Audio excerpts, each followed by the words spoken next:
Are you gearing up for your PT exam but still wondering what score do I need to aim for? You are in the right place. In today's video, we'll break down the entire PT scoring system and explain what each score means. Let's dive in. So, first thing first, setting your target score is crucial. Depending on your goal, your target score should be for foundation courses between 36 to 50, and for undergraduate degree it should be from 51 to 60, and for postgraduate degrees it should be from 57 to 67. If you are aiming for specific university admission or specific visa, most institutions require a score within 59 to 75 or 76 to 84 range. Always check the specific requirements of your institution or visa program. As you all know, the Pearson Test of English evaluates your skills in 4 key areas. First one speaking, second writing, third reading, and fourth listening. Now let's talk about time allocation. Here's how time is allocated for each section. For speaking and writing, 54 to 67 minutes are given. For reading, 29 to 30 minutes, and for listening, 30 to 43 minutes. Each section is scored on a scale from 10 to 90 points, where 10 is the lowest and 90 is the highest. Your overall score reflects your performance across all sections. So how does your scorecard look? When you receive your PT scorecard, you will see 2 key scores. First one, overall score, which reflects your general English proficiency. Second one, cumulative skill scores, which break down your performance in listening, reading, writing, and speaking. Now that we have seen the scorecard, let's talk about scoring methods.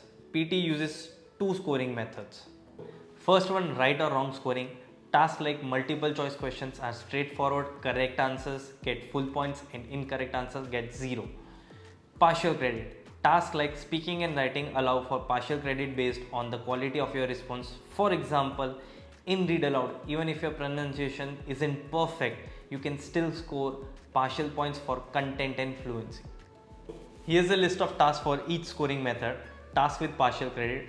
For partial credit system, we'll start with speaking section.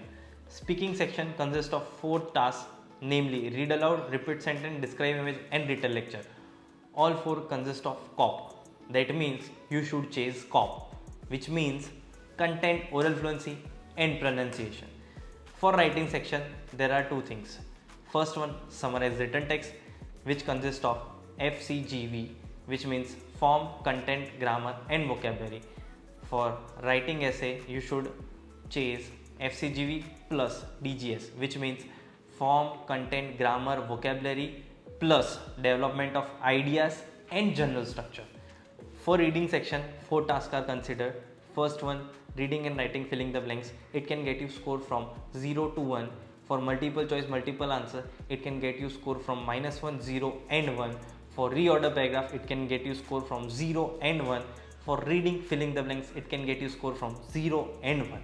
For listening section, 5 tasks are considered. First one, SST, which is summarize spoken text.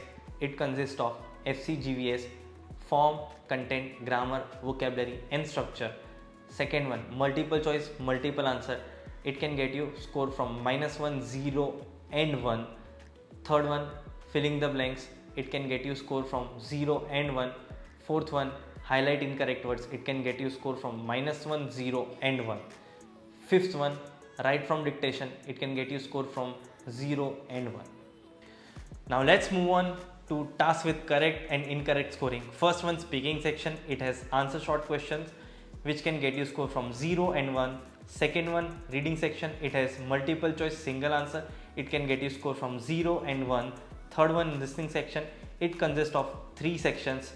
First one, highlight correct summary. It can get you score from 0 and 1. Second one, multiple choice single answer. It can get you score from 0 and 1. Third one, select missing word. It can get you score from 0 and 1.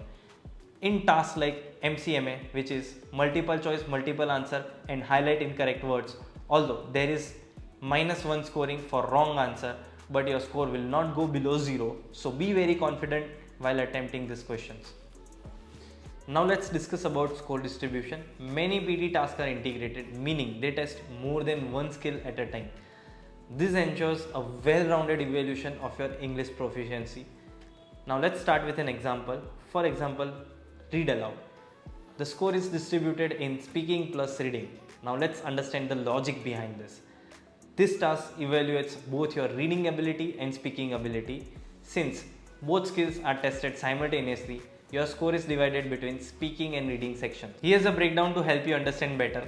Read aloud will be distributed in speaking and reading. Repeat sentence, recollection and answer short question will be distributed in speaking and listening. Summarize written text and reading and writing filling the blanks will be distributed in writing and reading, while summarize spoken text and write from dictation will be distributed in writing and listening.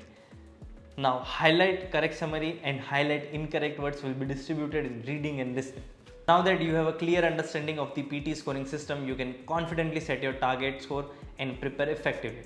With the right strategy, consistent practice and reliable resources, success is just around the corner. Try Gurulli for mock tests. We offer full-length mock tests along with question-wise and section-wise practice. The link is in the description.